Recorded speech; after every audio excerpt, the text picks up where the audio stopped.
When I was a kid, about 3 or 4 days a week, I would get picked up from school by my great-grandmother, head straight into her back office, and flip the TV on to Cartoon Network just in time for their Toonami block to start up. Through Toonami, myself and many other kids found their first experiences with anime like Rurouni Kenshin, Sailor Moon, Gundam, and towering above all of them, Dragon Ball Z.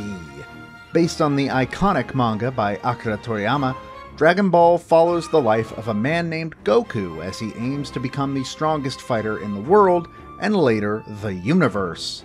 It's a show known for its brilliant fight choreography, well-written villains, and fantastic character designs, and is often considered among the most renowned anime ever made.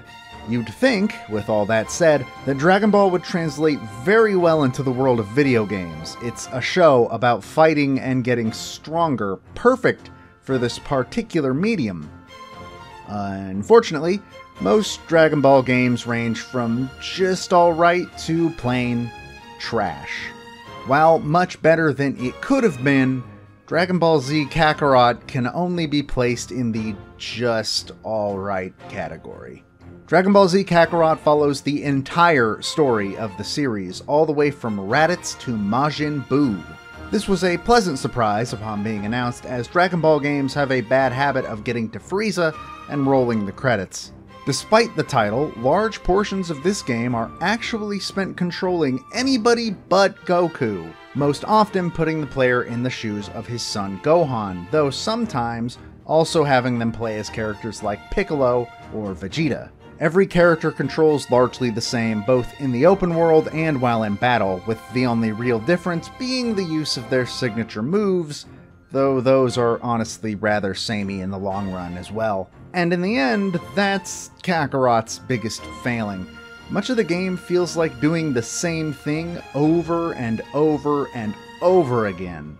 Combat always seems to be the same string of quick combos followed by a Kamehameha wave or Gallic gun, followed by dashing towards the opponent, and doing the whole thing again ad nauseum. Random encounters are few and far between, as you generally tend to fly faster than any enemy on the overworld, and therefore will probably not encounter anything unless you actually want to.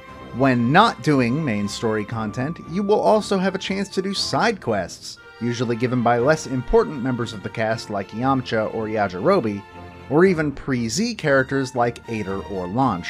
But even these tend to be the exact same side quest with a different coat of paint every time. Get the item, fight the small fry enemies, have a short conversation, done.